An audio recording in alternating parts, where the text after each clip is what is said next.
Tu vas parler au Saint-Esprit comme à une personne qui est juste près de toi en ce moment. Et tu vas demander au Saint-Esprit de t'enseigner pendant que tu entendras la parole. Tu vas lui demander de préparer ton cœur. Tu vas lui demander d'ouvrir tes pensées. Tu vas lui demander de déployer ton âme afin que tu sois entièrement disposé pour entendre la parole de Saint-Esprit.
Ta sainteté,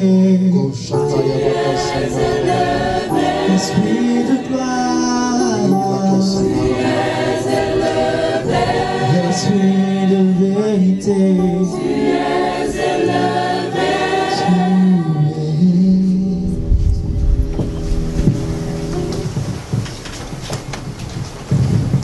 Gloire à ton nom, Saint-Esprit. Que ton nom soit définitivement glorifié au milieu de nous.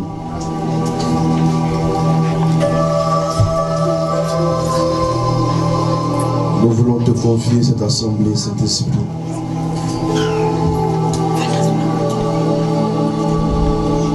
Que ton règne se manifeste au milieu de notre assemblée, cet esprit. Nous ne voulons pas vivre de ce que nous avons reçu hier. Mais nous voulons aujourd'hui nous tourner vers toi, Saint-Esprit. Nous voulons que tu sois présent dans notre vie. Nous voulons que tu nous révèles ta beauté, Saint-Esprit.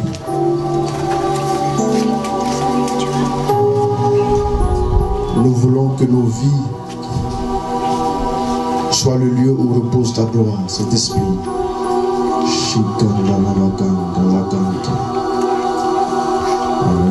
Shakaya Mansandala Bakanda Rinkontayaka Sakaya Bakante Moiko Sakala Bakaya Bakante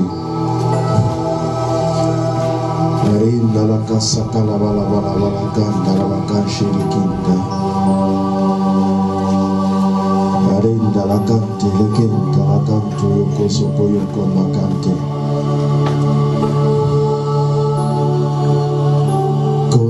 Shakaya Malakanto Roko Yoko Moyoko Darabakante Ko Sakara Balakan Darabala Balakon Terebekento Yokonti Shika Labakon Talabako Sikiri Kinda Bakon Talakan.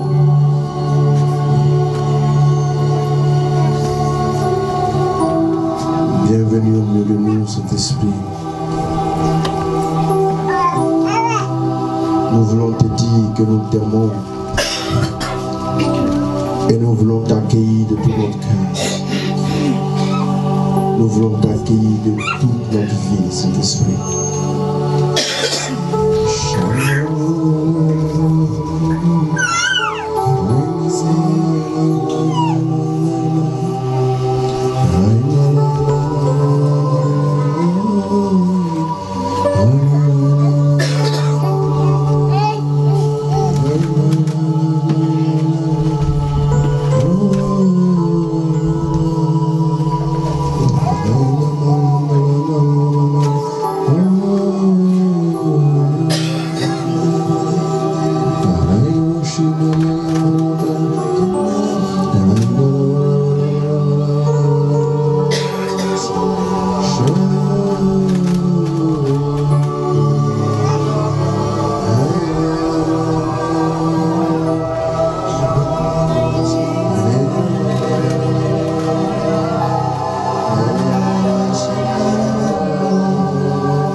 Maintenant, tu vas murmurer une parole d'amour à l'endroit du Saint-Esprit.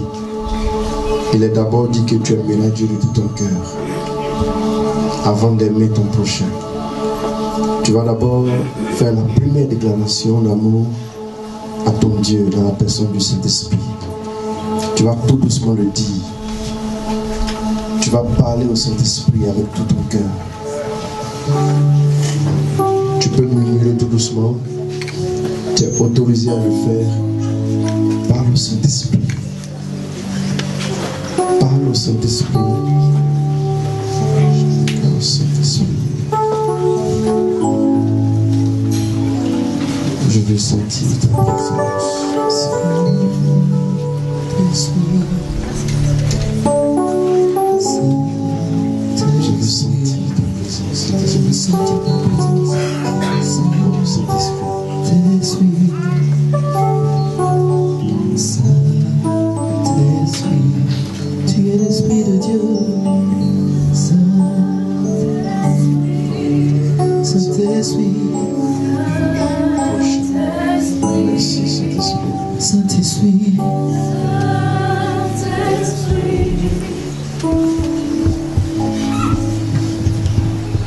Et dans ce silence, Saint-Esprit, déploie encore ta présence.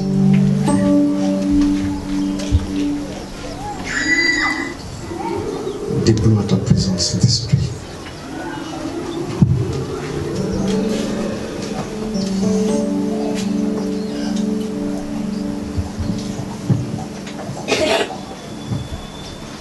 Déploie ta présence, Saint-Esprit.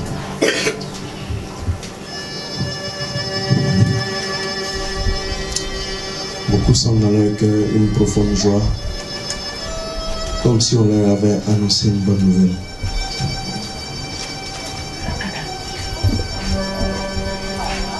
Vous sentez simplement en vous la présence du Saint-Esprit.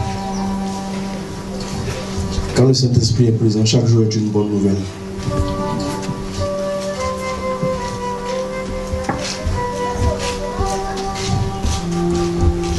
Les apôtres ont été battus. Juste après, ils s'estimaient heureux. Je ne sais pas si tu comprends ce qu'ils vivaient. Après avoir été correctement flagellés, ils étaient encore capables de se sentir heureux d'avoir été même flagellés pour Jésus. Quel devait être leur quotidien de tous les jours? Quel devait être leur quotidien? La joie du Saint-Esprit simplement. Il y a des gens qui ont perdu même la joie de vivre à cause des épreuves. Au petit matin, vous ne trouvez même pas une seule raison pour laquelle vous devez être heureux ou joyeux. Le Saint-Esprit veut cette raison pour toi.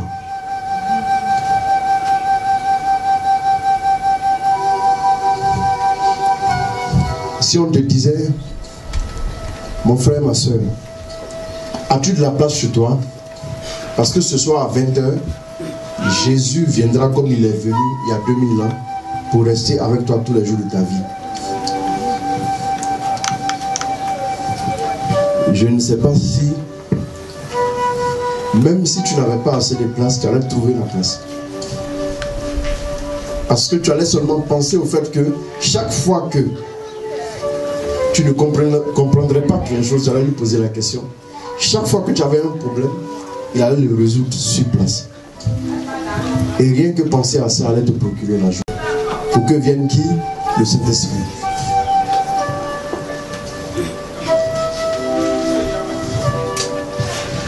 Jésus a dit, gardez mes commandements, je prierai le Père, il vous donnera un autre paraclet. Si on parle d'un autre paraclet, c'est qu'il y avait un premier paraclet. Le premier paraclet, c'était Jésus lui-même. Jésus mangeait avec ses disciples. Jésus causait avec ses disciples. Il les rassurait. Quand il devait couler, il les aidait. Le Saint-Esprit est l'autre paraclet. Ce qui veut dire, c'est que Jésus a fait avec et pour ses disciples. Le Saint-Esprit le fera aussi avec et pour toi. de la manière dont Pierre causait, en posant des questions très claires à Jésus, tu es appelé aussi à faire la même chose avec le Saint-Esprit.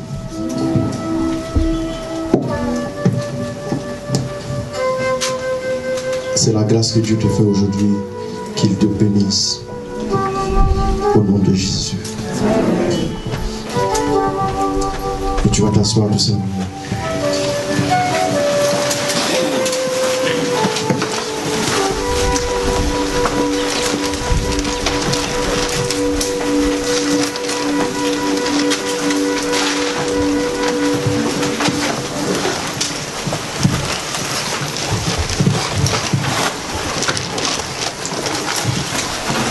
Je voudrais rendre grâce à Dieu,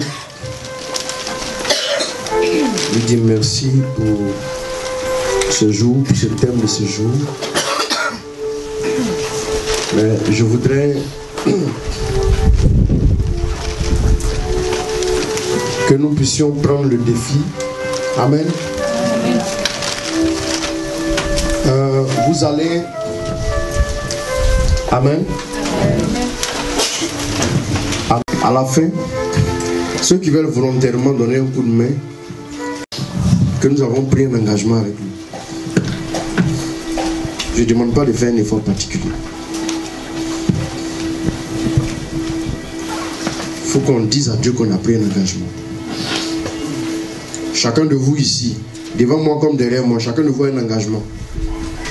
Il y a parmi nous certains qui sont mariés, il y en a qui ne sont pas encore mariés, il y en a qui ont en charge des personnes.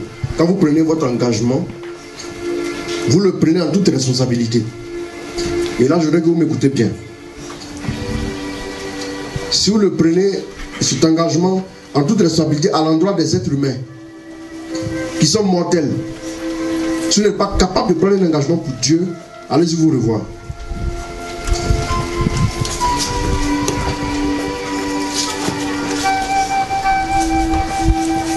Que chacun réfléchisse à ça.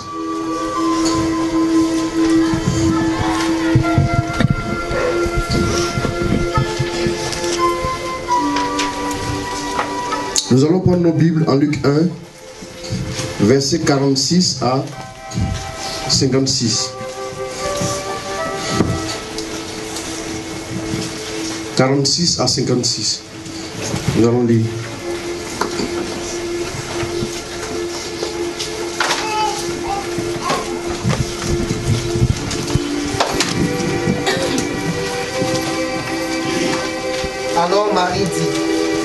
Alors Marie dit, mon âme exalte le Seigneur, mon âme exalte le Seigneur, et mon esprit s'est rempli d'allégresse à cause de Dieu mon Sauveur. Et mon esprit s'est rempli d'allégresse à cause de Dieu mon Sauveur. Parce qu'il a porté son regard sur son humble servante. Parce qu'il a porté son regard sur son humble servante. Oui, désormais, toutes les générations me proclameront bienheureuse. Toutes les générations me proclameront bienheureuse. Parce que le Tout-Puissant a fait pour moi de grandes choses. Parce que le Tout-Puissant a fait pour moi de grandes choses. Saint est son nom. Saint est son nom. Sa bonté s'étend de génération en génération. Sa bonté s'étend de génération en génération. Sur ceux qui le craignent. Sur ceux qui le craignent. Il est intervenu de toute la force de son bras. Il est intervenu de toute la force de son bras. Il a dispersé les hommes à la pensée orgueilleuse. Il a dispersé les hommes à la pensée orgueilleuse. Il a jeté les puissants à bas de leur trône. Il a jeté les puissants à bas de leur trône. Et il a élevé les humbles. Et il a élevé les humbles. Les affamés. Les affamés, il les a comblés de biens. Il les a comblés de biens. Et les riches, il les a renvoyés les mains vides. Il les a renvoyés les mains vides. Il est venu en aide à Israël son serviteur. Il est venu en aide à Israël son serviteur. En souvenir de sa bonté. En souvenir de sa bonté. Comme il avait dit à nos pères. Comme il avait dit à nos pères. En faveur d'Abraham et de sa descendance pour toujours. En faveur d'Abraham et de sa descendance pour toujours. Marie demeura avec Élisabeth environ 3 mois. Puis elle retourna chez elle. Parole du Seigneur notre Dieu. Amen.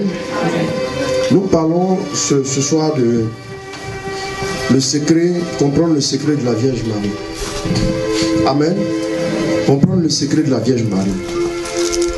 C'est, je pense que l'une des personnes les plus controversées de la foi.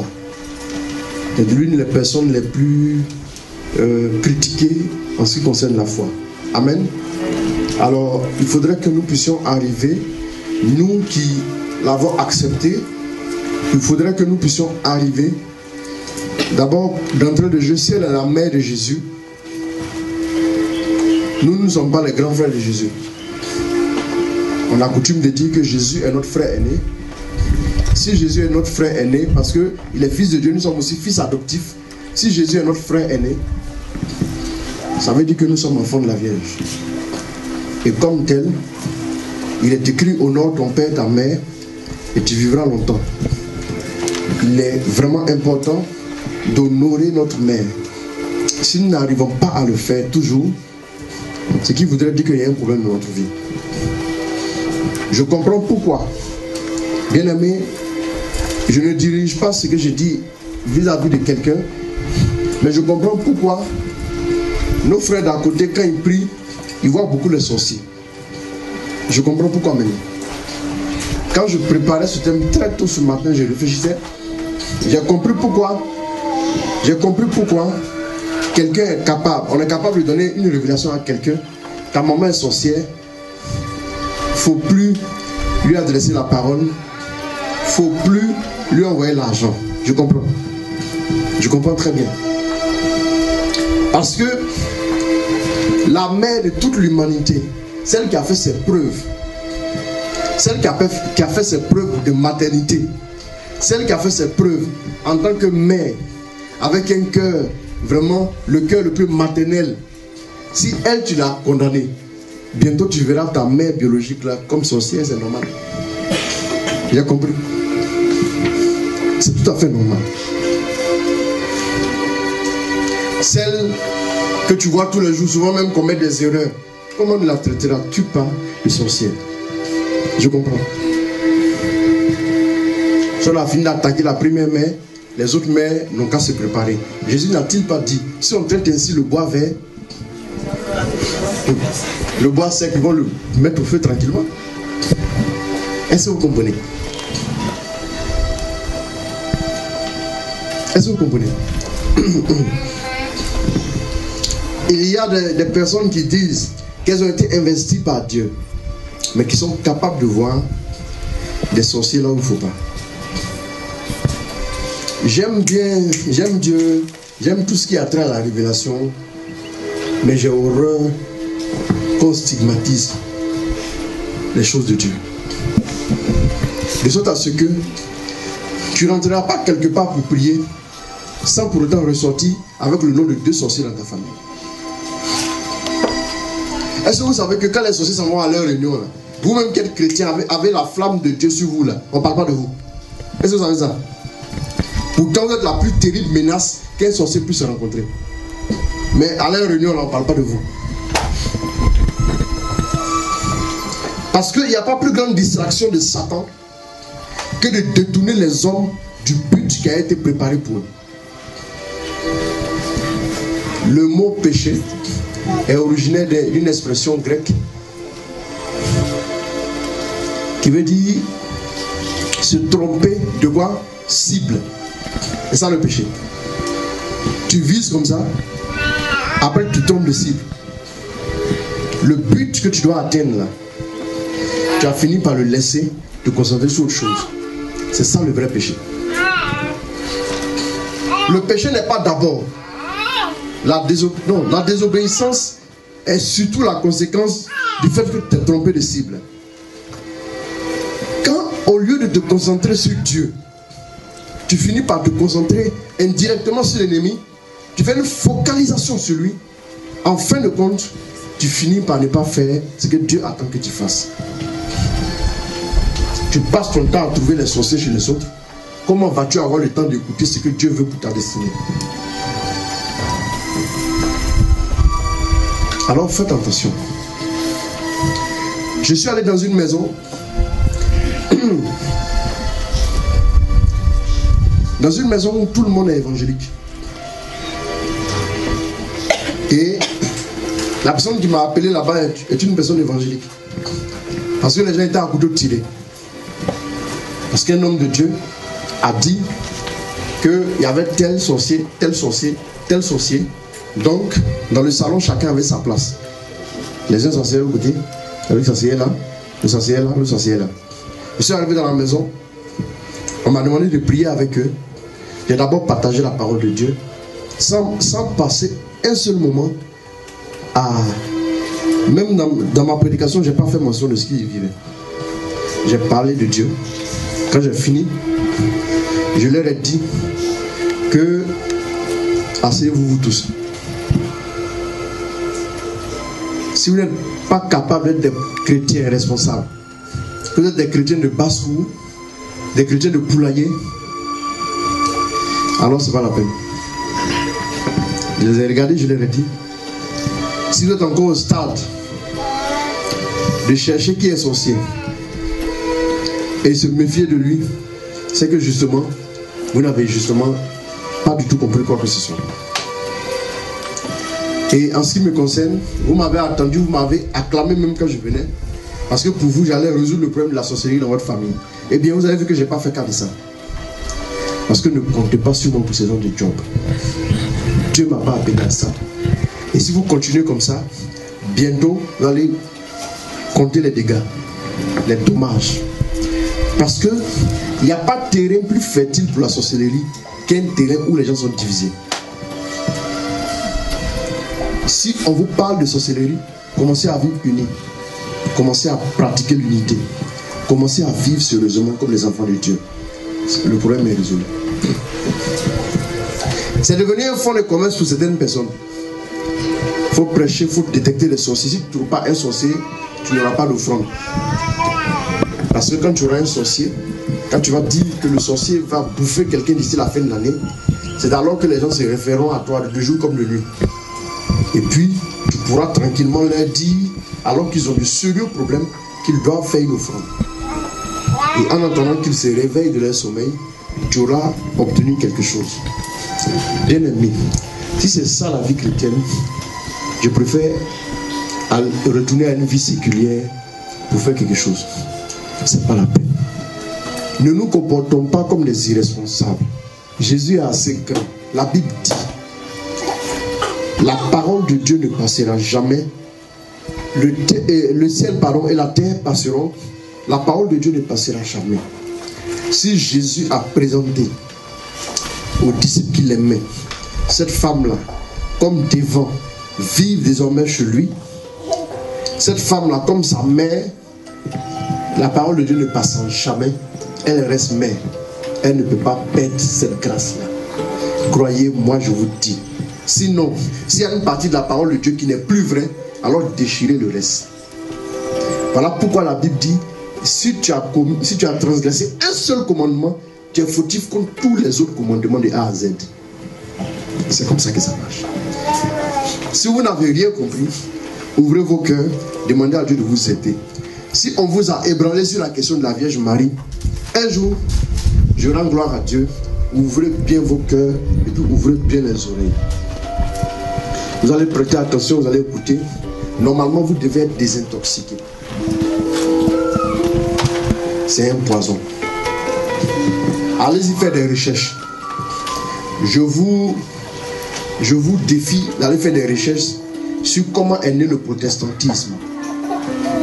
Vous verrez dans toute la naissance du protestantisme, nulle part où on a attaqué la Vierge. C'est-à-dire la Vierge n'était pas la raison du départ des gens.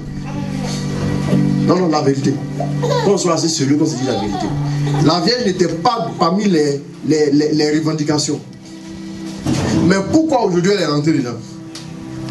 Parce qu'il faut trouver quelque chose qui tienne. Parce que ce que les gens ont reproché hier, c'est ce que les gens font aujourd'hui. Je vous dis la vérité. Si vous voulez, on va faire un enseignement dessus. Vous allez voir. Ce que les gens ont reproché hier, là.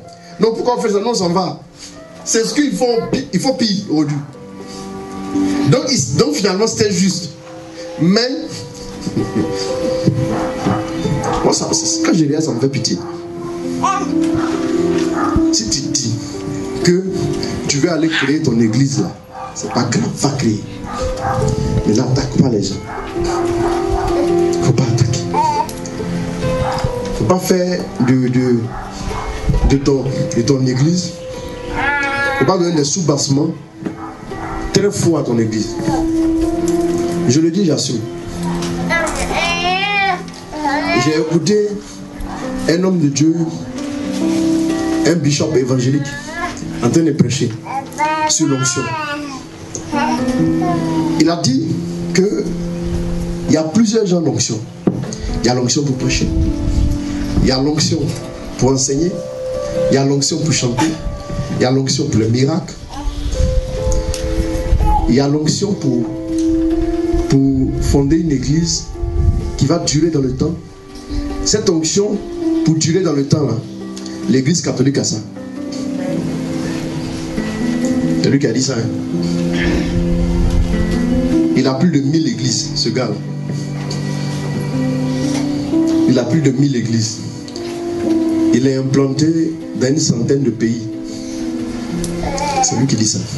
Il dit l'église catholique a l'onction pour durer longtemps. Et vous, certains d'entre vous, vous n'allez pas durer de longtemps parce que vous critiquez l'église catholique. C'est lui qui dit ça. Certains de vous, vous n'allez pas durer longtemps parce que vous critiquez l'église catholique. Il dit yes, it's true. Et ils ont commencé à aller. Yes. Ils ont commencé à acclamer après. Il a dit, certains ont 2000 ans. Vous avez seulement 6 ans. Au lieu d'apprendre de vous asseyez, vous les critiquez. Voilà pourquoi on n'avait pas duré dans le ministère. Quand on dit honore ton père, ta mère, elle dit honore qui est plus ancien que toi. Dites-moi, y a-t-il une église qui n'est pas partie de l'église catholique? Quand je retrouve mes frères, je les parle très durement. Parce que dans une même maison, parlez-vous durement pour sortir ensemble de la maison. Voilà. Mes frères, je leur dis la vérité. Leur comportement bizarre, je leur dis, oui, oui, dans notre maison ici, dans l'église ici, on se dit la vérité. Mais Dieu est là. Si Dieu n'était pas là, on n'a même pas parlé nous. C'est pas Dieu est là, il faut se bousculer un peu. On s'est réveillé. Amen. Donc nous parlons d'un point important. Le secret de la Vierge Marie. Nous parlons d'une personne. On va prendre un texte.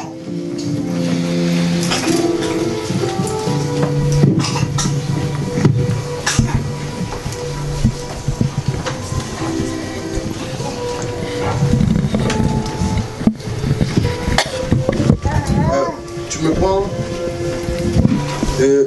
Luc 1, 28 à 38.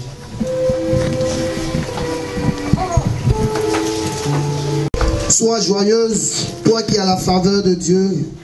L'ange dit, sois joyeuse, toi qui as la faveur de Dieu. Vous voyez qu'avant ça, on ne parle pas tellement d'elle. Hein? On ne parle pas tellement d'elle. On ne parle pas tellement d'elle. On dit, sois joyeuse, plutôt toi qui as la faveur de Dieu. Un moment comme ça. Tu as la faveur de Dieu. Amen. Le Seigneur est avec toi. Le Seigneur est avec toi. À ces mots, elle fut très troublée. Elle fut très troublée. Et elle se demandait ce que pouvait signifier cette salutation. L'ange lui dit. Vous vous souvenez que quand l'ange est venu vers Corneille, en acte 10, je vais demander qu'on soit très très attentif à ce que je suis en train de dire. Quand l'ange est venu vers Corneille, qu'est-ce que l'ange a dit à Corneille? Beaucoup ne lisent pas la parole de Dieu. Vous savez le problème qu'il y a là. Quand vous ne lisez pas, donc quand on vous attaque, on vous dit un truc et vous commencez à pleurer. Regardez ce que l'ange va dire. D'abord, bon, avant que l'ange n'arrive, qu'est-ce qu'on dit de Corneille? Il y avait à Césarée un homme du nom de Corneille, centurion à la cohorte appelée Italique. Dans sa piété et sa crainte envers Dieu que toute sa maison partageait, il comblait de largesse le peuple juif et invoquait Dieu en tout temps. On dit qu'il invoquait Dieu en tout temps. Elle dit que quand il se retrouve sur la route, on entend de regarder une affaire de crédit, il commence à invoquer Dieu. Quand il arrive à la maison, il doit manger, il commence à invoquer Dieu. Quand il sort, il a dit de marcher un peu dans le quartier, il invoque Dieu en marchant. Quand il va à la boutique, avant de dire à Diallo ce qu'il veut, il commence à invoquer Dieu. Il invoquait Dieu en tout temps. Ok. Voyez bien, quand vous ne comprenez pas la parole de Dieu, vous n'allez pas avancer. Un jour, vers 3 h de l'après-midi, il vit distinctement en vision un ange de Dieu entrer chez lui et l'interpeller. Corneille le fixa du regard et saisi de crainte. La même réaction, il a été saisi de crainte lui aussi, comme la Vierge. Saisi de crainte, il répondit, qu'y a-t-il, Seigneur? Tes prières et tes largesses se sont dressées en mémorial devant Dieu. Amen. Voilà ce que l'ange dit. Ça veut dire que Dieu a eu le temps de te remarquer. Plus on dit quoi? Avant l'arrivée de l'ange, on nous parle de sa vie. Mais avant l'arrivée de l'ange, on ne parle pas de la vie de la Vierge Marie. Vous devez savoir que les anges de Dieu ne se manifestaient pas n'importe qui aux gens. N'importe comment, pardon, aux gens. Les anges de Dieu ne se manifestaient pas n'importe comment.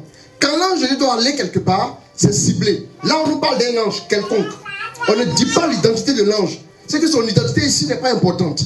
Mais là, on parle ici d'un ange particulier. Est-ce que vous vous rendez compte? Vous ne vous rendez pas compte? Bon, comme vous ne lisez pas aussi, en fait, ce qui me fait mal avec vous, on revient maintenant à la maison. Ce qui me fait mal avec vous, c'est que vous êtes toujours comme ça. Vous allez à la messe comme ça. Quand vous revenez, à la sortie de la messe, quand vous sortez, on vous demande, l'évangile a dit quoi? La première lecture est tirée de quel passage? Ça reste combien? 7 versets. Dieu te bénisse. Et la deuxième lecture, Hébreu 12. Chacun dit pour lui un petit autre côté. Hébreu combien? 4. Verset. Ok. Maintenant, et l'évangile. Ça parle de quoi? Marc 10, ça parle de quoi? À partir d'aujourd'hui, tu n'as pas le droit de sortir d'une petite histoire de la messe sans te rappeler ce que la parole a dit pendant la messe. Dis-toi que tu as raté. Il fallait te confesser. Prépare-toi pour la prochaine messe. Si ça ne reste pas dans ta tête après une messe, fais 2 messes. Fais 7 h, fais 9 h, 11 h la main dessus en bonus. Et puis maintenant ça va rester. Il t'a entendu 3 fois, ça va rester. Bien aimé, il faut te donner les moyens de réussir. Quand on était en classe de première terminale C, bon, c'est là qu'on s'est arrêté. Quand tu es là, en classe de première terminale C, quand tu fais un exercice, quand tu ne comprends pas, tu refais maths. Tu es obligé de brûler au moins 2-3 cahiers de recherche. Pourquoi on dit cahiers de recherche? Il faut être en train de chercher à comprendre. Au final, là, en frottant, il y a étincelle. Et puis qu'on en voit maintenant, tu es obligé d'avoir les bonnes notes. Gloire à Dieu. Mais vous ne lisez jamais la parole de Dieu, vous êtes toujours assis, vous attendez, la prochaine parole ne va pas tomber sur vous. Quand vous allumez le feu là, vous ne prenez pas la boîte d'allumettes, déposez sur le gaz, vous n'en avez pas une bichette, vous frottez. Il faut frotter, il faut une action. Vous ne savez pas que s'il n'y a pas d'action, il n'y a pas normalement de mouvement.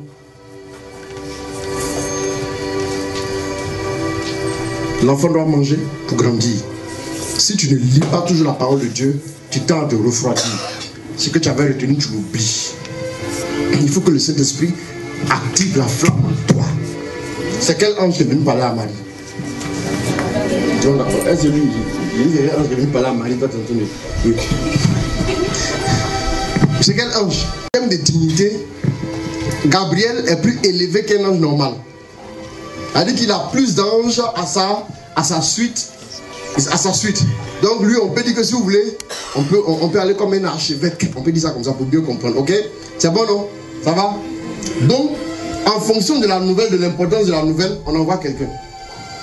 Vous voyez un peu, non? On envoie un petit quand c'est une petite nouvelle. Là, on parle d'un petit ange qui est venu voir un petit gars quelque part. Et puis, qui était considéré comme un païen, un gars même qui n'avait pas droit à la grâce de Dieu. Et puis cet ange-là va lui parler, il lui dit que, on dit d'abord que dans sa piété, il avait la crainte de Dieu. Et puis, il invoquait Dieu. Et puis, il comblait de largesse le peuple juif. On parle de lui, ça dit qu'il avait une vie vraiment tournée vers Dieu. Il était correct dans le quartier. Il était certainement une référence. Donc un petit ange est venu le voir. Mais Marie, maintenant, on parle d'un ange d'un rang plus élevé qui vient vers elle. Ça veut dire qu'elle avait une vie vraiment exemplaire. Même si encore une fois la grâce de Dieu est imméritée, Dieu ne va pas te voir coucher dans la boue puis il va verser grâce sur toi. Ça ne marche pas comme ça. Croyez-moi. Voilà pourquoi quand il a fait sortir le peuple d'Égypte, là, ils n'ont pas jumpé pour descendre en terre promise.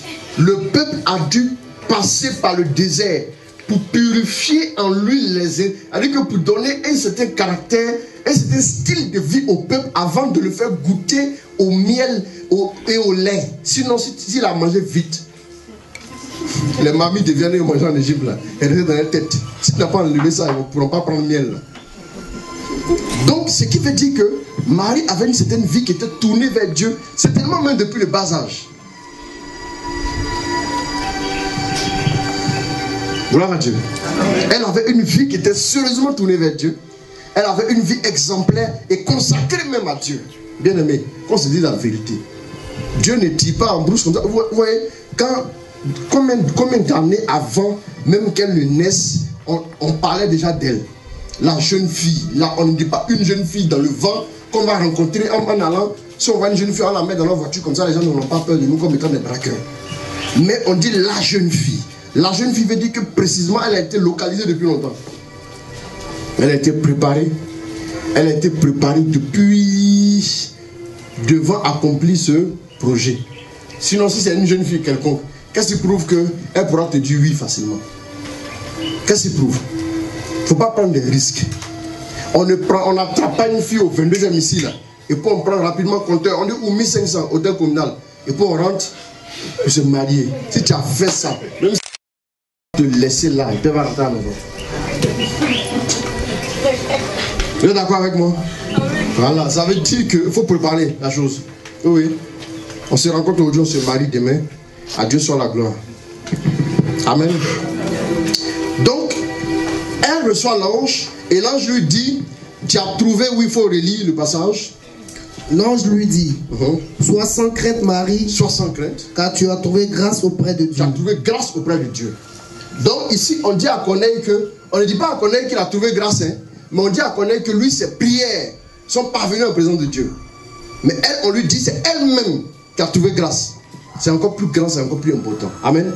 Donc, on parle maintenant d'une personne qui est certainement dans une faveur exceptionnelle de Dieu, qui fait que tu ne peux plus la traiter. Vous voyez, ce que vous n'avez pas encore compris, c'est que même un gars comme David, quand Saül le poursuivait pour le tuer, là, il dit, bon, il a fui. Il était dans une caverne. Et Saül est venu s'arrêter pour se soulager comme on le fait pour un besoin naturel. Voilà, il allait se libérer un peu, comme il a tellement couru. Donc, David a coupé son habit un peu. Et il lui dit de l'autre, tu as vu non, je ne te veux pas du mal, hein. Quand tu es rentré tout à l'heure pour te soulager, là, je t'ai vu, voilà ton habit ici. Si on voulait te tuer, j'aurais pu te tuer. Mais là, c'est pour te dire que je suis ton fils, je veux pas du mal de toi, non. Il ne faut pas t'inquiéter. Il dit, hé, non, vraiment, je demande pardon à Dieu. Non, mon fils, viens dans mes bras. Mais ça, là, c'était bloc. Quelques temps après, il va me mettre, il dit, cette fois-ci, là, je ne vais plus aller me soulager dans la caverne. Mais cette fois-ci, si vous le trouvez, buter le fouiller dans toutes les cavernes, c'est là qu'il se cache. Gloire à Dieu. Amen. Et il y a un soldat de David qui a dit, une nuit, le gars dormait quand il était fatigué. Ils sont arrivés, ils sont allés prendre sa lance au-dessus de lui comme ça. Toujours c'est toi tu poursuis les gens, mais c'est toi tu dors. Ils ont pris sa lance et le soldat dit que, attends, pardon, laisse-moi pardon. J'ai dit, toi, on sait que tu es bien. Pour toi, là, on connaît. Mais moi, là, je suis rien. Laisse-moi, je vais le frapper avec un coup de lance. Il ne va plus jamais se relever. Il dit, mais tu es malade. Le oint de Dieu, tu veux le toucher. Toi, tu peux lever ta main sur le oint de Dieu et puis tu vas rester impuni. Amen.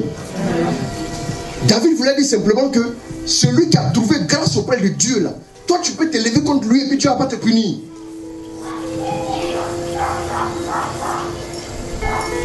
Alors que Saül, bien aimé, alors que Saül, Dieu l'avait déjà quitté. Oui. Dieu l'avait quitté. Un gars que Dieu a quitté, il n'a même plus de faveur auprès de Dieu. On dit, si tu l'as touché, ben Dieu était à lui un peu avant, hein. Maintenant il n'est plus à lui, hein. Bien que Dieu l'ait laissé là, et toi tu le touches, tu es mort. Imaginez-vous, si tu t'attaques à une personne qui a une faveur imméritée auprès de Dieu, qu'est-ce que tu vas récolter? Voilà pourquoi les gens ne comprennent pas, ils avancent à un moment donné, leur vie bute sur un mur apparaît devant eux, et puis ils ont des problèmes. Parce que vous touchez ce qui est sacré. Vous touchez ce qui est sacré. Elle a une faveur très grande auprès de Dieu. Cette faveur-là fait d'elle une personne spéciale pour Dieu. Tu veux pas, là. Elle a un traitement que tu n'as pas. Donc on se dit la vérité. C'est-à-dire que nous ne sommes pas là pour mentir, il faut dire la vérité. Gloire à Dieu. Et donc, le premier point que vous devez noter, mes amis, vous devez écrire que Marie reçoit la grâce des grâces. Écrivez ça. 1. Marie reçoit la grâce des grâces. Je vous demande de faire attention. On est dans le mois d'octobre. Il nous reste encore 20 jours. Donc on peut dire 3 semaines à tout casser. Vous pouvez faire 21 rosaires. C'est pas mauvais. Il y a des gens quand ils commencent à faire le rosaire, après le 3e, je vous salue Marie, de tout rosaire là, ils lui commencent à avoir sommeil. Il y a un problème. Mais quand tu regardes un film là, tu n'as pas sommeil. Hein. C'est ça qui doit te montrer que le rosaire est une bonne prière? Ou bien, c'est ça qui doit te montrer que le rosaire est une bonne prière? Parce que quand tu ne pries pas là, tu n'as pas sommeil. Quand tu veux commencer à prier net, tu commences à avoir sommeil. Dès que le premier je vous salue Marie, le deuxième je vous salue Marie, tu commences à bailler, 3 je vous salue Marie, tu dors. Tu te réveilles toujours à une certaine heure de la nuit et puis tu dis, hé, je voulais faire mon rosaire. Je voulais toujours, c'est toi que tu voulais. Arrêtez, changez de vie. Marie reçoit la grâce des grâces, s'il vous plaît. Prenez-moi Jean 1, verset 16 à 17. Viens un homme qui m'a dévancé. Parce que avant moi, il était. De sa plénitude. En effet, tous nous avons reçu. Et grâce sur grâce. C'est-à-dire les grâces se sont superposées. Amen. Lui-même il est grâce. Voilà pourquoi on ne peut que recevoir la grâce. Allons-y avec le verset. Allons-y avec la suite en même temps. On termine au 18. Si la loi fut donnée par Moïse. La grâce et la vérité. Sont venues par Jésus. Personne n'a jamais vu Dieu. Dieu Fils unique. Qui est dans le sein du Père. Dans le secret du Père. Nous l'a dévoilé. Normalement, on ne peut pas voir Dieu. Mais on dit maintenant Dieu Fils unique. Regardez un peu ce que la Bible dit. Dieu Fils unique qui est dans le secret du Père. Non seulement tu ne peux pas voir Dieu, après il faut te rendre son secret. Est-ce que vous voyez un peu ce que ça veut dire? Elle dit Jésus est encore plus caché. Mais Dieu Fils unique qui est dans le sein du Père nous l'a dévoilé. Le dévoilement se fait par une personne. Amen. Ok. Merci beaucoup. Donc je dis que Marie a reçu la grâce des grâces. Bien aimé. Ce que nous devons savoir, c'est que le premier tiré, à partir de Marie a reçu la grâce des grâces. Le premier tiré, vous écrivez que Marie est la mère de la grâce absolue. La grâce absolue, c'est une personne. Tu peux demander à Dieu quelque chose, il va te faire grâce. Et tu commences à prier, Dieu te pardonne tes péchés. Il t'a fait une grâce. Alors pourquoi on dit Dieu fait grâce. Mais elle est la mère de la grâce absolue. La grâce absolue, c'est qui? C'est Jésus. Donc elle est dignement la mère de Jésus. On ne peut pas être, je disais à quelqu'un, ton père hier, il ne peut pas être ton grand frère aujourd'hui. Oui. Est-ce que vous voyez un peu? Même si ton papa fait 1m65, quand tu es né nouvellement, tu fais 50 cm, il y a une grande distance. Mais demain, quand tu fais 1m90, ça ne veut pas dire que maintenant il est ton grand frère. Est-ce que vous voyez? Voilà, si tu es assez fou pour le penser, c'est que tu es définitivement fou. Amen. Vous me suivez? Marie peut pas être la mère de la grâce absolue hier et puis être la mère du démon absolu aujourd'hui. C'est pas possible. Non, celui qui dit ça, c'est qu'il ne connaît pas les choses de Dieu. Celui qui dit ça, c'est un chrétien inconstant. Elle dit que toi-même qui parles là, tu peux être chrétien aujourd'hui et puis demain, prépare-toi à la déchéance. C'est ce que ça veut dire. Amen. Tu ne peux pas parler du royaume de Dieu. Amen. Donc Marie est la mère de la grâce absolue. La grâce absolue, c'est quoi? Qu'est-ce que la grâce absolue? La grâce absolue, c'est la grâce parfaite. Vous me suivez? C'est la grâce parfaite. C'est pas dire qu'il y a une grâce imparfaite. Hein. Elle dit c'est la grâce dans tout son éclat. Est-ce que vous me suivez? C'est la grâce dans tout son éclat. C'est la grâce dans toute sa vigueur. C'est la grâce dans toute sa réalité. Donc en fait, quand toi tu reçois la grâce, tu peux ne pas pleinement laisser la grâce s'épanouir. Mais Marie reçoit la grâce dans toute son extension. Et puis la grâce est véhiculée vers le monde. S'il vous plaît, quand Jésus est sorti du ventre de la Vierge Marie, son pied n'est pas resté dans le ventre. Il est sorti complètement. Il y a des enfants qui naissent avec des malformations congénitales. Vous êtes d'accord avec moi? Jésus n'est pas né avec une malformation congénitale. Et Jésus est venu en témoigner dans toute sa divinité. Il y a toute la divinité de façon corporelle selon Colossiens 2, verset 9. C'est-à-dire que tout Dieu là, c'est en lui. Donc Marie a mis tout Dieu au monde. Laissez-moi vous le dire. Non, n'ayons pas peur. Si ce n'est pas Dieu qui a... Il ne fallait pas qu'il le dise. On ne fait que répéter ce que Dieu nous a déjà dit. Si vous n'avez pas encore compris ça, quand vous faites votre rosaire, voilà pourquoi vous plaisantez, et puis tous les démons viennent s'asseoir sur vos épaules, et puis mettre cadenas sur votre tête. Et vous avez des mots de tête, tout complètement. Oui, normalement tu ne peux pas faire ton rosaire, et puis un démon va continuer de jouer à Wally et toi. Ça ne marche pas. Oui, gloire à Dieu. Il faut que je vous dise la vérité. Elle est la mère de la grâce absolue. Donc écrivez que elle est instrument efficace. Elle est instrument efficace pour transmettre la grâce au monde. Pour transmettre la grâce au monde. C'est ce que je vous dis. Jésus n'est pas né. Il faut le dire après, allez-y le soigner. Parce qu'il ne peut pas parler. Si vous ne lui donnez pas des colis, il ne verra pas clair. Toi-même, tu ne vois pas clair. Tu vas délivrer les gens comment? Dites-moi. Donc, il est né en très très bonne santé. Donc, Marie a su être un bon récipient. Vous me comprenez, non? Pour la grâce de Dieu. N'est-ce pas? Elle a su être un bon récipient.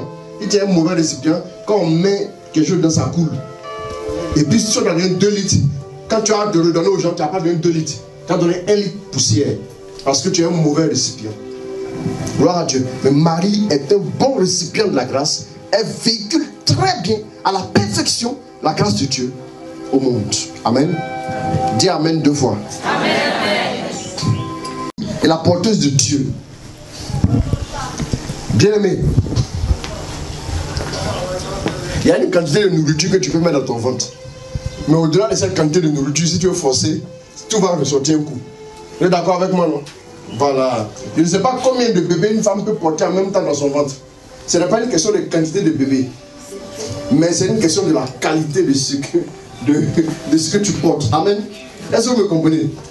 Il n'est pas donné à tout le monde de porter Dieu dans son sein. S'il vous plaît. Je voudrais que vous puissiez comprendre ça. Vous pouvez le porter tel que le Saint-Esprit est en vous et moi. Et puis notre ventre est normal. Vous tapez les articles ici sans aucun problème. Amen. Vous ne pouvez pas porter Dieu physiquement. C'est-à-dire que si Dieu doit se révéler dans le physique, ça va être compliqué. Marie porte en elle Dieu. Voilà pourquoi le problème a été réglé. On dit, il a dit à Philippe, celui qui m'a vu a déjà vu le Père. Est-ce que vous comprenez? Donc quand on dit mère de Dieu, ce n'est pas volé. Ce n'est pas pour nous. Bon, qu'est-ce qu'on peut le donner comme nom même? Si on dit mère, est-ce que c'est mère de Dieu, ou bien mère de quelqu'un, ou bien mère de... Non, c'est pas ça. C'est pas c'est vrai. Quand vous réfléchissez bien, vous vous rendez compte que elle a porté quelqu'un qui est Dieu même dans toute sa gloire. C'est pas Dieu un demi, c'est-à-dire Dieu et demi, Dieu trois quarts de Dieu, ou bien avec maintenant un quart de os. Non, c'est pas ça. Permettez-moi l'expression un peu. Elle a porté Dieu, elle a porté la vie. Quand on dit porter la vie, c'est porter la vie. Elle a porté en elle quoi? La vie éternelle. Et puis elle a livré la vie éternelle telle qu'elle a reçue. Elle n'a pas coupé dessus. Vous voyez, le plus souvent là, ce qui est difficile dans les jours de Dieu, c'est quoi? C'est que quand tu reçois la grâce, l'intensité de la grâce, souvent dans la transmission, c'est le problème. Tu peux recevoir la grâce. Il y a des gens qui veulent donner parole de connaissance. Vous, il y en a qui reçoivent les paroles, s'ils veulent donner des paroles, puis lui met tremble. Vous voyez un peu? Sans trembler, elle a mis Jésus au monde. Est-ce que vous voyez un peu? Sans trembler, elle a pu communiquer Jésus. Donc toi-même là, si toi tu dois trembler, tu dois rouler par terre, imagine pour accoucher. Qu'est-ce qui va se passer? Le bébé est en danger. Hein? Et puis les mamans savent que c'est pas nouveau. Hein? Des femmes qui sont mortes en couche. Des bébés aussi qui les ont suivis. C'est pas nouveau. Hein? Ou bien. Mais la grâce que Marie a reçue de porter la vie, de porter Dieu, c'est une grâce absolue. Elle porte Dieu en elle et elle le transmet dignement et fidèlement au monde. Donc c'est une porteuse parfaite. En cela, il n'y a rien à dire. Troisième tiré à mettre dans le premier point. Troisième tiré à mettre.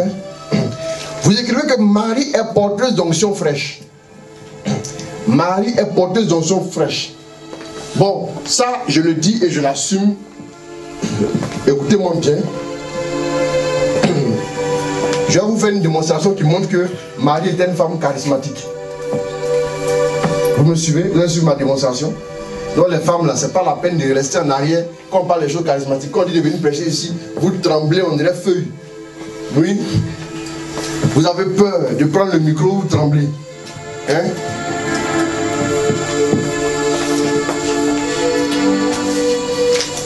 Les femmes là, je vous ai à l'œil. Vous faites une réunion. Et puis vous me trouvez 5 prédicatrices. Si vous ne trouvez pas 5 prédicatrices, moi-même je choisirai, mais sachez-le, je vais choisir celles qui sentent qu'elles ne sont pas appelées à ça, c'est elles que je vais choisir. Parce que si on ne fait pas ça aussi, on ne va pas avancer dans le ministère. Parce qu'il y a la paroisse Saint-Bernard, on a une base là-bas, on doit faire la rentrée pastorale dimanche prochain déjà. Donc je ne peux pas être partout à la fois. Il y a une paroisse aussi où on a eu l'accord à Dakar. Hier nuit, le programme, j'ai demandé à mon fils qui est là-bas de faire un programme. Et puis il va me soumettre ça et puis je vais voir s'il faut valider. Il m'a envoyé le programme hier nuit. Il a mis veille chaque mois. La première veille, 29 janvier. Il a créé plusieurs espaces. Et la collection, il a payé tout Galilée, plein de trucs. Il dit bon, ok, on a compris. Donc, tout seul, je ne peux pas. Je n'ai pas la prétention de vouloir faire l'œuvre de Dieu moi seul. Voilà pourquoi je vous encourage. Mais si mes encouragements ne suffisent pas, je vais vous jeter à l'eau. Vous savez, souvent, quand quelqu'un n'est pas naïf, quand tu l'as poussé dans l'eau, quand il pense au fait qu'il ne va plus revoir ses enfants, il ne va plus revoir ses frères, il a besoin de se débattre pour nager. Ok, ça a marché. Soit quand on te met devant ici, soit tu perds la face et tu tombes en syncope et pour te prendre, t'envoies à l'hôpital. Ça, c'est une option. Ou bien réponse B, ça peut être que carrément, tu commences à piquer une crise, tu fais la fièvre, et qu'on essaie de voir qu'est-ce qu'on peut faire. Ou bien réponse C, tu fais bien le travail. Il faut choisir une des réponses parmi les trois. Vous, je vous ai à l'œil.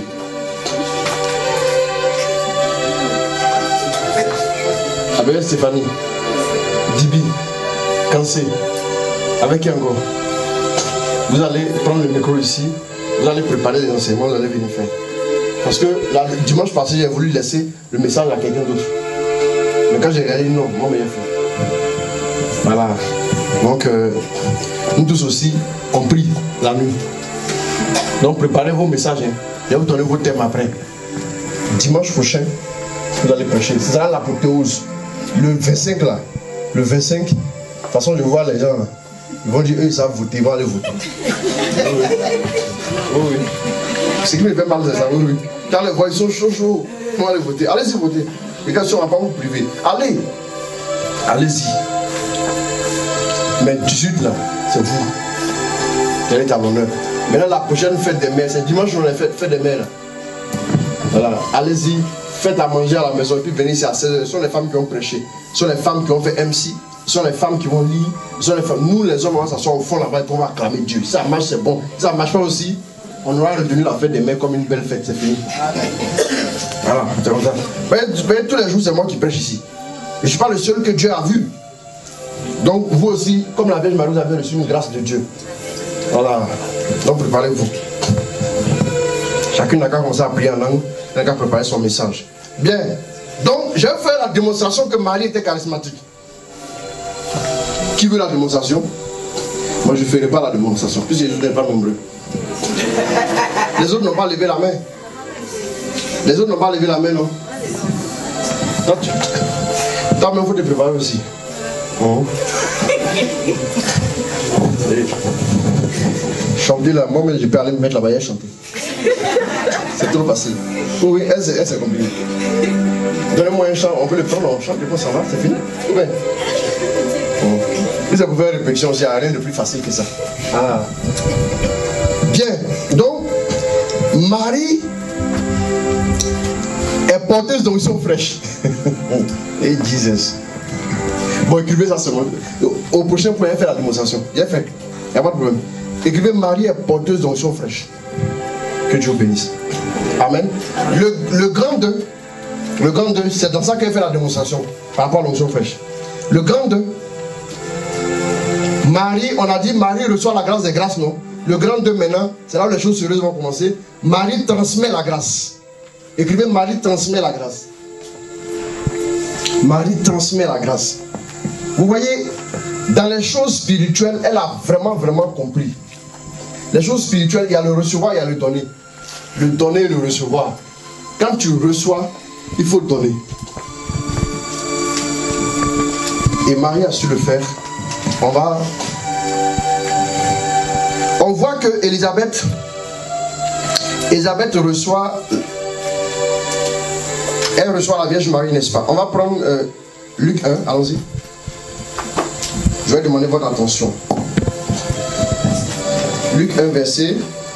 Tu vas prendre à partir du verset. Remontons d'abord plus haut et pour on va bien comprendre tout ce que Dieu a dit. Alors du verset 29. Luc 1.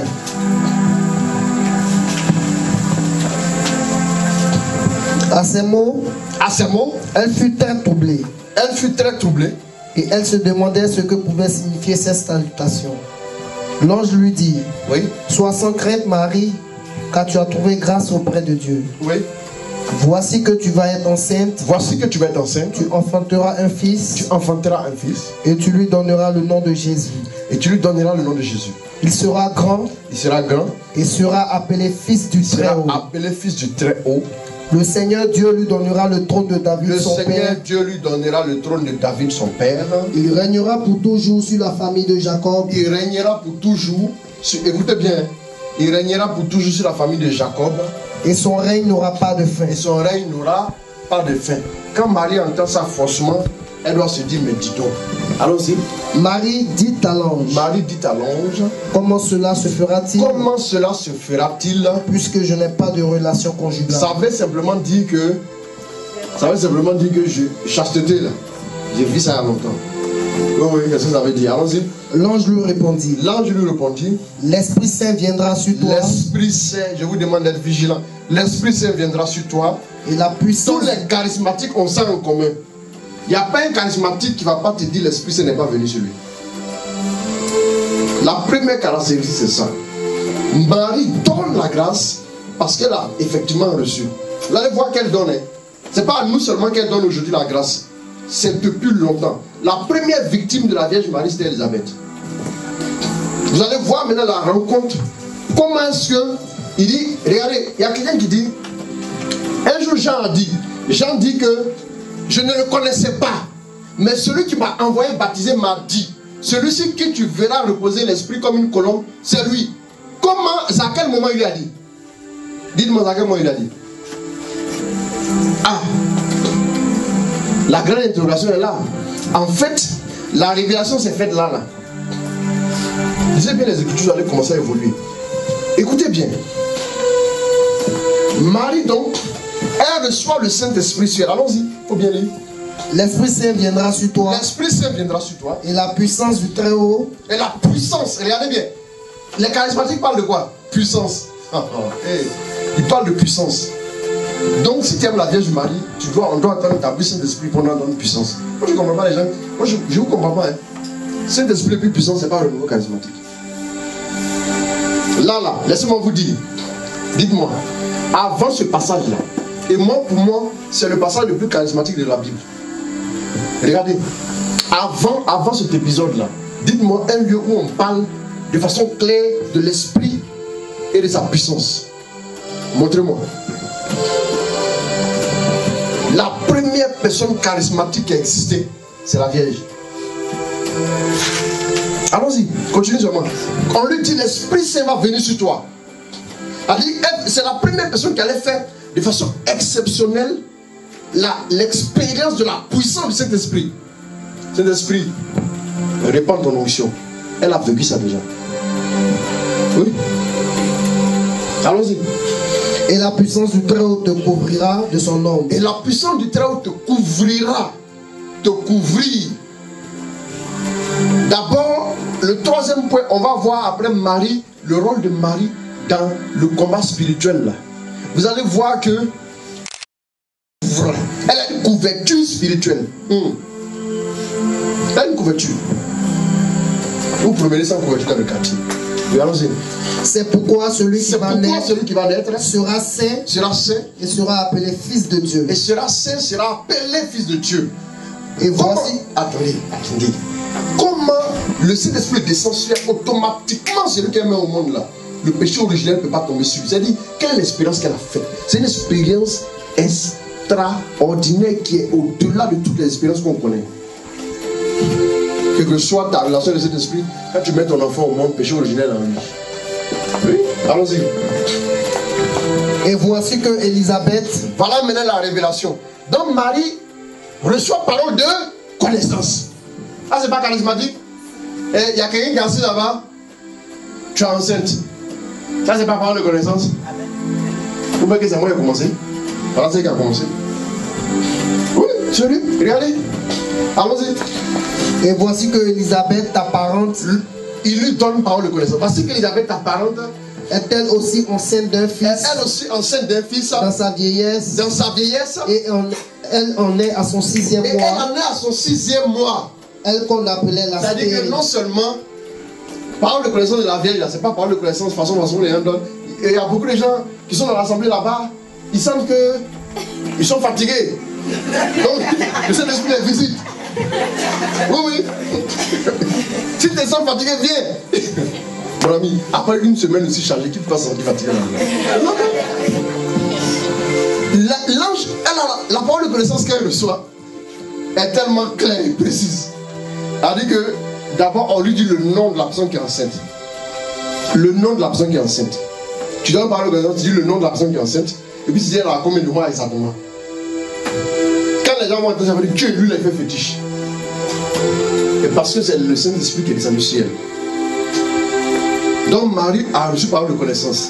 Si on vous demande là, pourquoi vous donnez parole de connaissance, dites que parce que nous sommes les enfants de la Vierge. Ah, comment ça?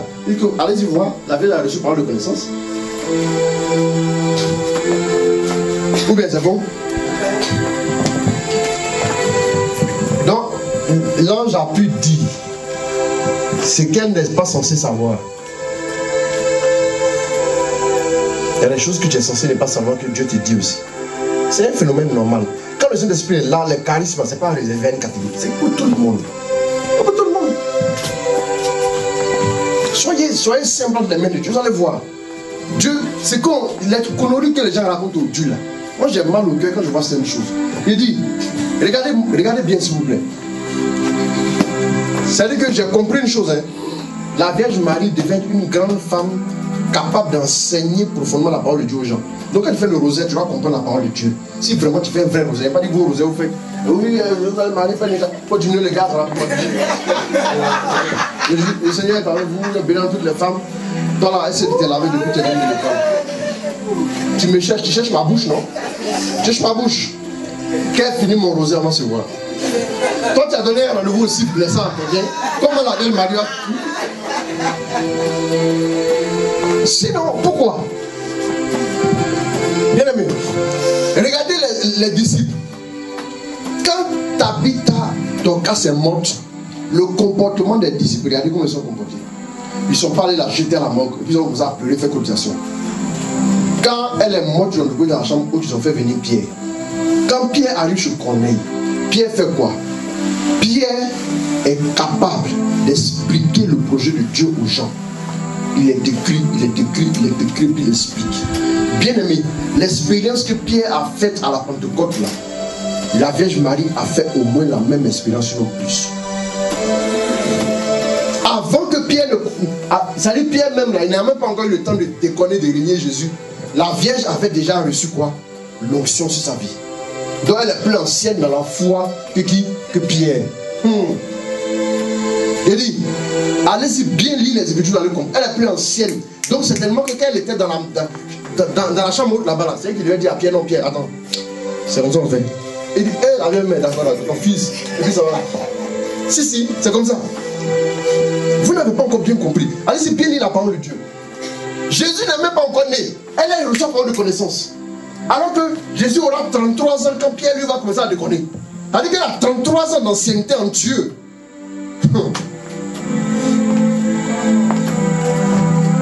C'est-à-dire, auprès de qui certainement Pierre allait prendre les conseils. Pour être le chef de l'église, c'est auprès de qui il prenait conseil. C'est auprès d'elle. Il va vous donner la révélation en Dieu. Vous ne priez pas. Voilà pourquoi Dieu ne vous parle pas aussi. Oui, vous ne priez pas. Vous dites, oui, il faut griller là. C'est tout ce que vous connaissez dans votre langage. Vous utilisez combien de fois l'expression cuisine, piment, tomate. Dans la journée, combien de fois vous utilisez ça? Est-ce qu'il fait que vous êtes en état?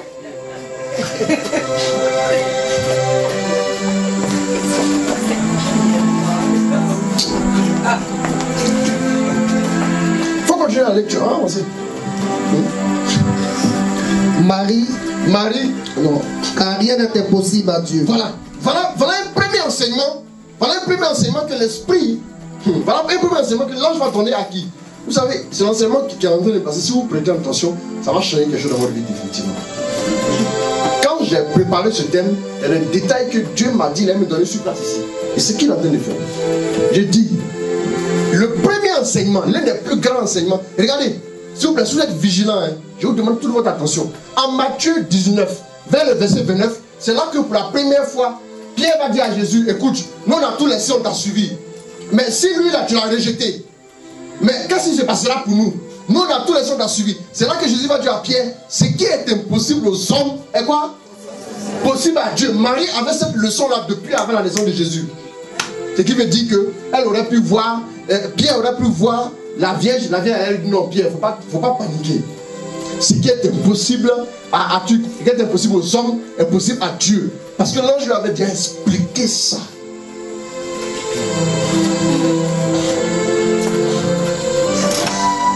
Ouvrez votre cœur, vous allez avancer. Vous citez Pierre un exemple. Si l'homme de Pierre guérissait les malades, imaginez-vous. La Vierge Marie qu'elle la doyenne. Quand tu as un fils qui veut mettre son père, il va envoyer le au départ que ton papa ou que ta maman ne peut pas venir, ton grand.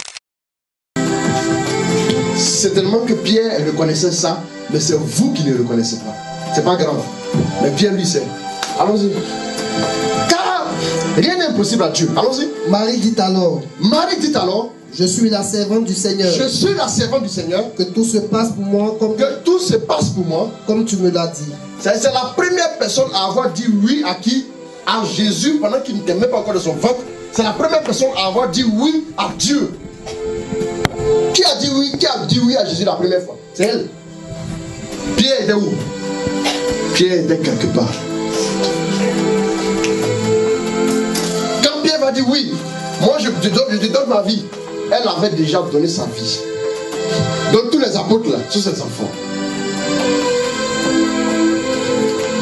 Allons-y. Et l'ange la quitta. En ce temps-là, Marie partit en hâte. Pour se rendre dans le haut pays. Dans une ville de Juda. Elle entra dans la maison de Zacharie. Et salua Élisabeth. Bien-aimé, regardez maintenant, quand l'onction est tombée sur quelqu'un, il doit aller exercer. Elle dit qu'elle était disciple. Disciple-là, elle fait maintenant son apostolat. En vérité, la première apôtre de Jésus, là, elle. C'est elle. Vous voulez qu'on pousse la révélation loin, non? Voilà les affaires. C'est la première personne qui porte Jésus pour aller le donner aux gens. C'est la première personne qui est là. Allons-y. Or, lorsque Élisabeth entendit je vous demande de faire attention, mais vous allez voir une interaction charismatique. Vous allez voir ici comment l'onction se manifeste. Vous savez, quand tu dois parler de Dieu, quand tu reçois l'onction, il faut savoir transmettre l'onction. Il y a des gens qui sont très hauts, mais ça va transmettre. Donc tu peux ne pas avoir l'impression qu'il a quelque chose. Voilà pourquoi c'est ça le disciple et qu'il devient apôtre. Vous voyez un peu? Sinon, je vais vous donner un exemple. En Matthieu 10, Jésus dit à Pierre et aux autres, je vous ai donné le pouvoir de guérir les malades et de ressusciter les morts. Le pouvoir de résurrection est bien sûr. Mais en Matthieu 10 et en Matthieu 17 là, il y a eu l'épileptique qui est venu après la transfiguration. mais ils n'ont pas pu gérer. Pourquoi? L'onction était en eux, mais ils n'ont pas pu tomber. Pourquoi? Pourquoi? Mais elle, vous allez voir que dès l'instant où elle reçoit, elle dit qu'elle était une élève brillante. Non, ça dit qu'elle reçoit, elle a reçu, elle a pu transmettre automatiquement. Quand on n'est pas encore dans le domaine, vous ne comprenez pas. Parce que nous qui sommes dans le domaine, tu sais que souvent pour transmettre la chose, il te faut des années d'apprentissage pour réussir à le faire. Mais elle n'a pas eu besoin d'années d'apprentissage. Parce qu'elle avait la grâce qui était sur elle là. Non. Elle que si Marie, non, imaginez. Parce que la dernière fois, on affiche 5 personnes. Et puis il y a 10 000 personnes là. Elle n'aurait pas besoin d'afficher, ça de remplir. Mais son onction touche d'une façon très particulière. Vous allez voir ici comment ça touche les gens. Allons-y.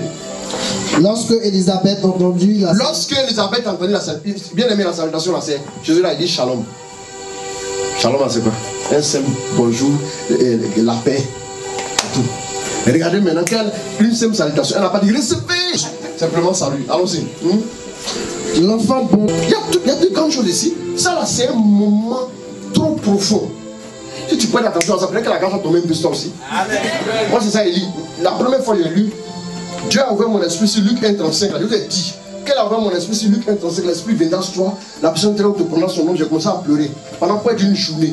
C'est là qu'il y a eu un changement dans ma prédication. Donc j'ai compris qu'elle était un charismatique à longtemps. Ne la négligez pas. Vous avez affaire à quelqu'un. Voilà pourquoi j'ai dit que l'église catholique est trop spirituelle pour les catholiques. Voilà pourquoi ils sont assis là comme ça.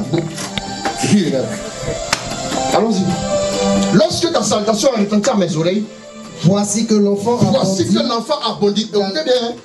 L'enfant a bondi de quoi? D'allégresse. Ok. L'enfant a bondi de joie. Comment un enfant peut bondir? Comment l'enfant lui a dit qu'il était en joie? Dites-moi comment l'enfant a fait. Parce que le langage de l'enfant, c'est le mouvement.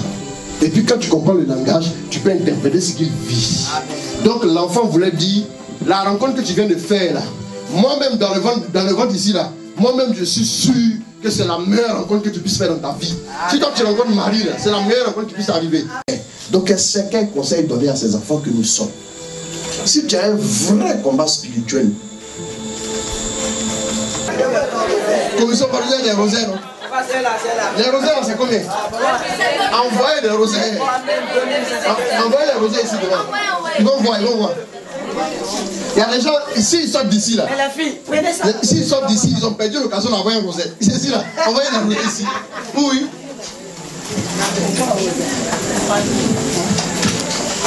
Quand vous voyez les rosaires, d'habitude vous passez. Mais maintenant, vous ne devez plus passer devant un rosaire. Vous avez bien aimé. Vous savez, j'ai eu l'occasion de voir en Pologne quelque chose qui m'a vraiment touché. J'ai vu un... Non, c'est en même temps. Oui. On va pas faire vendre aux enchères dessus, on va vendre au prix normal. Les réservations là, préparez-vous en même temps. Si vous réservez, c'est au plus tard demain, on va vous donner. Ça dit que c'est au plus tard demain. Ça dit que si soit tu prends aujourd'hui, ou bien c'est demain tu viens prendre. Après demain, c'est fini. Oui. Donc, doucement. Quand je suis arrivé en Pologne, on nous a dit, il y avait un musée spécial Jean-Paul II. On a pu voir beaucoup de choses.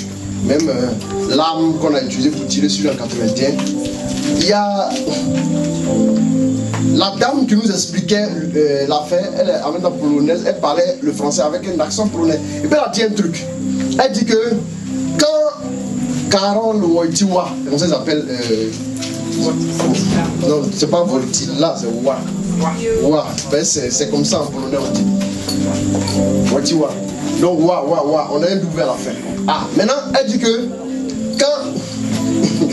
quand il a perdu d'abord son grand frère qui était médecin, il a perdu son grand frère qui était médecin parce qu'il a traité un malade qui avait une maladie très très contagieuse. Et puis après il est mort. Quelque temps après, il a perdu sa maman. Quand il a perdu sa maman, son papa l'a pris de Cracovie. Il l'a envoyé dans une ville que j'ai eu l'occasion de visiter, non loin de la frontière tchèque et la frontière ukrainienne aussi, qu'on appelle Kalvaria. Il fait très froid là-bas. Il y a un sanctuaire. Le papa de Jean-Paul II l'a pris, il l'a envoyé au sanctuaire là-bas, et puis il s'est assis. Il lui a dit, à partir d'aujourd'hui, mon fils, voici ta maman. Oui, oui. Ça m'a fait couler les larmes. À partir d'aujourd'hui, mon fils, c'est ça là qui est ta mère. Si tu veux parler à ta maman, il avait quel âge? À peine 7 ans, 8 ans. Si tu veux parler à ta maman, viens la voir. Voilà pourquoi, pendant son pontificat, il a mis le mystère lumineux. C'est-à-dire qu'il avait une relation avec la Vierge Marie qui dépassait ce que les gens pouvaient comprendre. Parce que son papa, quand tu dis quelque chose à un enfant, il va croire. Son papa lui a dit, c'est ta maman qui est la paille d'aujourd'hui. Tu n'as pas une autre mère, c'est elle. C'est resté gravé en son cœur. Gloire à Dieu. Je voudrais que tu comprennes que la Vierge Marie n'est pas n'importe qui. Elle est juste à côté de toi. Elle est avec toi. Elle est là pour t'aider. Bien aimé, je ne veux pas faire du marketing spirituel, mais je veux juste inviter des gens qui sont intéressés pour prendre les rosaires. Ils vont juste lever la main. On n'est pas venu faire le commerce ici. Ils vont juste lever la main. Et puis après, on va vous donner des rosaires. C'est un truc prophétique qui est senti dans mon cœur. Ils vont juste lever la main. Elle est là dans le chapelet. Toutes les vies ont chapelet. On a envoyé chapelet de tous les pays du monde entier. Chapelet de Terre Sainte, chapelet de Pologne, chapelet de Medjugorje, chapelet de Rome, chapelet de Montmartre à Paris, chapelet de tout, chapelet de tout le sud. Tout. Mais il est temps que vous ayez le rosaire. En fait, je fais ça, bien aimé, je fais ça non pas pour un truc de vente, mais pour vous inciter à faire le rosaire. C'est tout. Vous inciter à faire le rosaire. Voilà.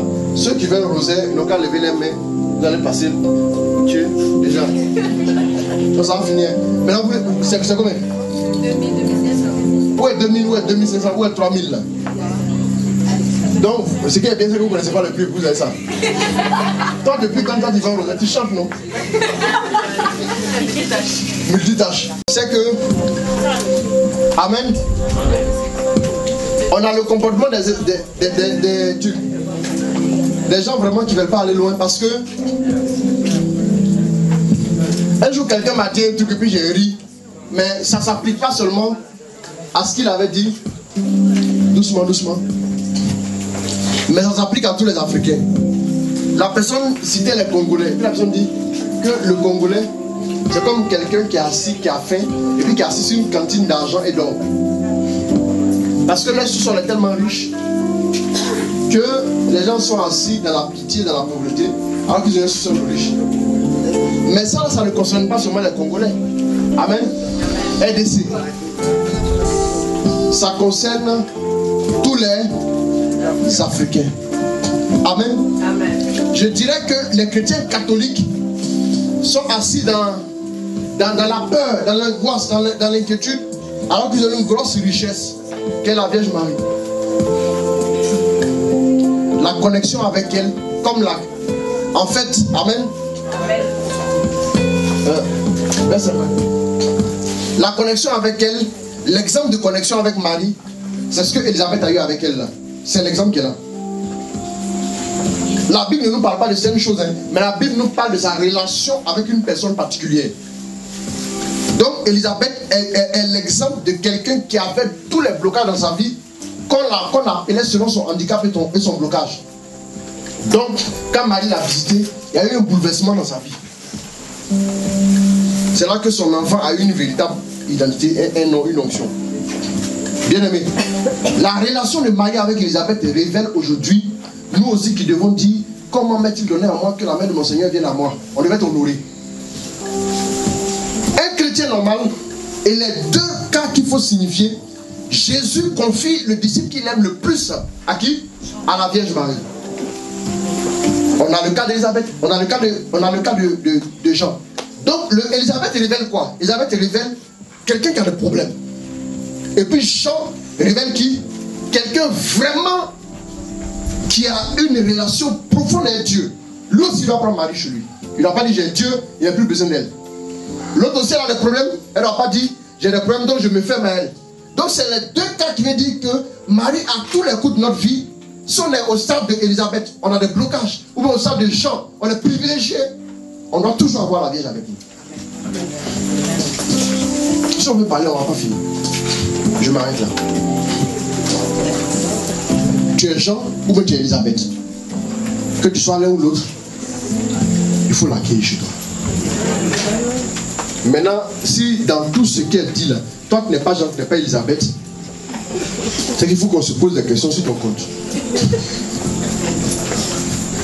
Amen. Amen. Que Dieu vous bénisse. Amen. Laissez-moi vous donner une petite anecdote. Une année, je suis à la cité verte. J'habitais à la cité verte dans le temps. Au moment où le menait son cocktail, là, on avait une voisine.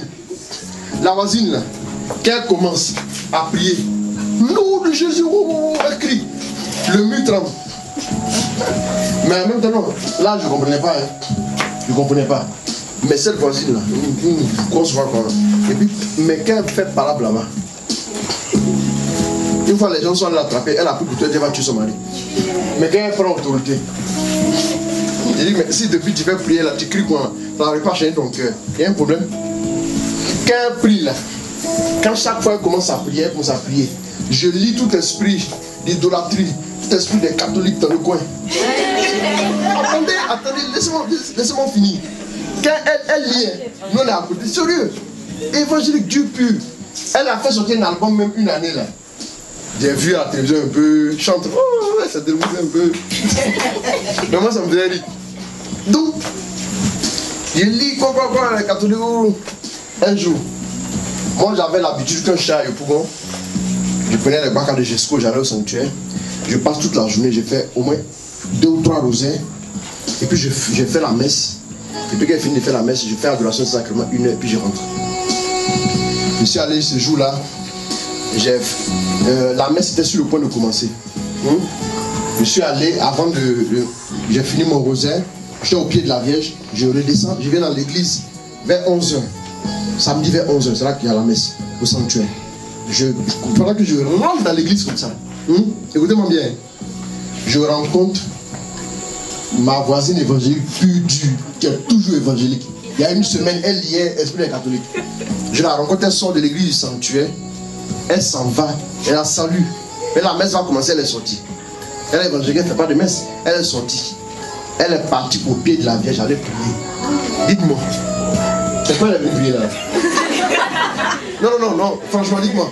Elle est venue prier, Esprit de Dieu, viens. Esprit de Dieu, viens. C'est elle est venue faire là-bas. Elle dit que le seul endroit qu'un évangélique pur et dur ne va pas chercher à fréquenter, c'est le sanctuaire marial. Elle est allée au pied de la Vierge. Quand je l'ai regardée, je suis resté bouche bée. Non, laissez-moi vous dire la vérité. Je suis resté bouche bée. Je connais un homme de Dieu. Je vais taire son nom parce qu'il est assez célèbre. Un évangélique. On était à Boaké.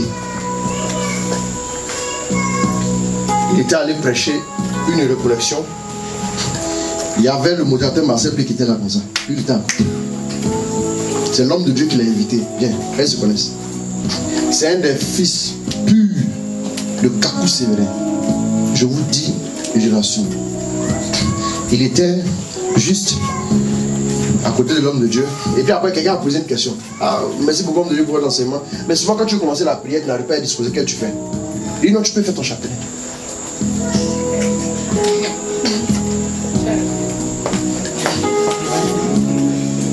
L'évangélique dans la question, c'est lui qui a dit ça. Tu peux faire ton chapelet, il n'y a pas de problème. Ça va te disposer. À la fin, il avait signe de croix aussi.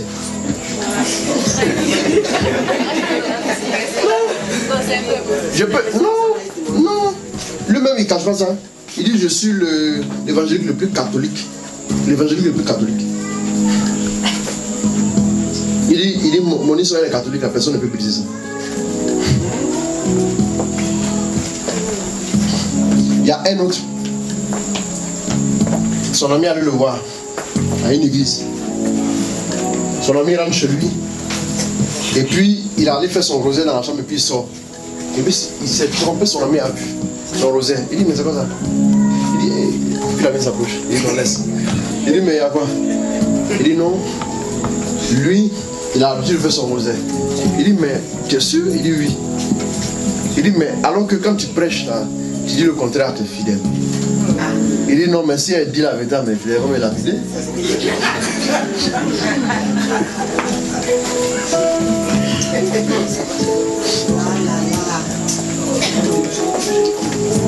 Mes frères, allez dans la soirée, réfléchissez bien.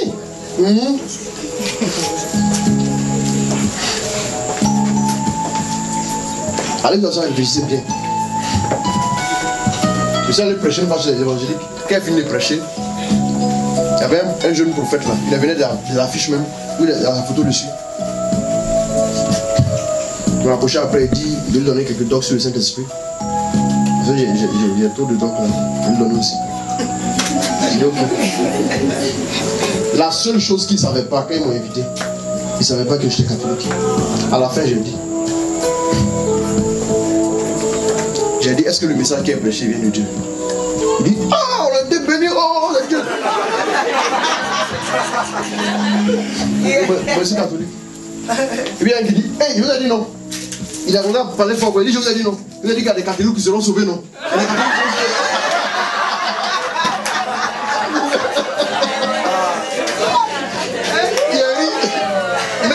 Ne seront pas sauvés en même temps. Pourquoi? Jésus, c'est mauvais. Hein? Ça va aller. D'accord, c'est quand je suis. Ça, c'est une histoire d'amour. Je pense que finalement, quand les gens attaquent un peu, c'est une histoire d'amour aussi. En Afrique, nos parents, hein, ils n'ont jamais ouvert la bouche, on peut dire, je t'aime mon enfant. Ah, écris sur toi là-bas. Tiens, je t'ai lavé. Elle dit, je t'aime.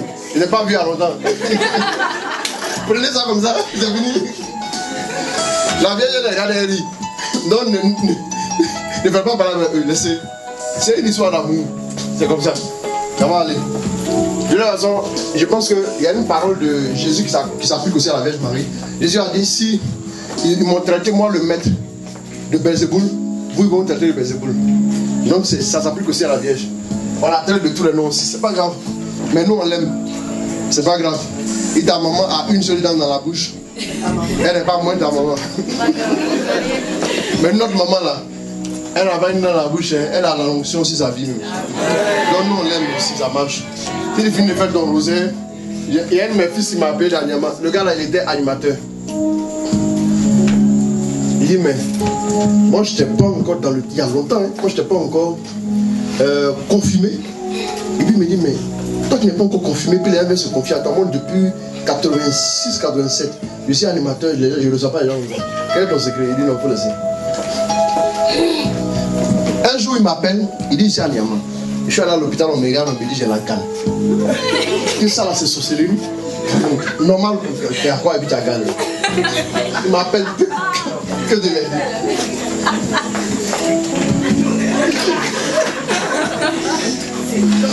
Il me dit, non je lui ai dit bon écoute, quand il a parlé là, tout ce qui est venu dans mon esprit, c'est que va à la grotte, assieds-toi, prends ton rosaire, fais le rosaire, faut pas mettre intention dessus, fais ton rosaire pieusement, correctement de A à Z, tu finis de faire ton rosaire, demain il faut m'appeler. Il dit bon, demain comme j'ai rendez-vous le médecin, pour que le témoignage soit glorieux, je vais voir le médecin d'abord, il dit ok, il faut voir le médecin. Il a fait son rosaire, il allait dormir, il allait voir le médecin. Quand il a fini de voir le médecin lui dit mais attends, toi là c'est curieux, pourquoi tu n'as plus de gale? Il a dit non mais c'est pas la douche, c'est la Vierge qui a enlevé. Elle est venue le laver pendant qu'il était à la grotte. Gloire à Dieu. Amen. Une grâce comme ça là, faut pas laisser ça de côté, mets ça dans ta maison. Faut faire le rosaire. Souvent là, si tu as des enfants, assieds-toi. Choisis un jour dans la semaine où tu fais le rosaire pour eux.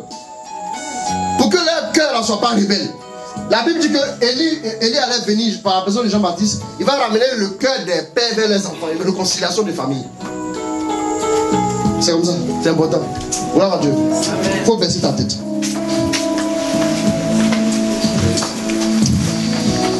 Dis merci à Dieu pour le message que tu as reçu.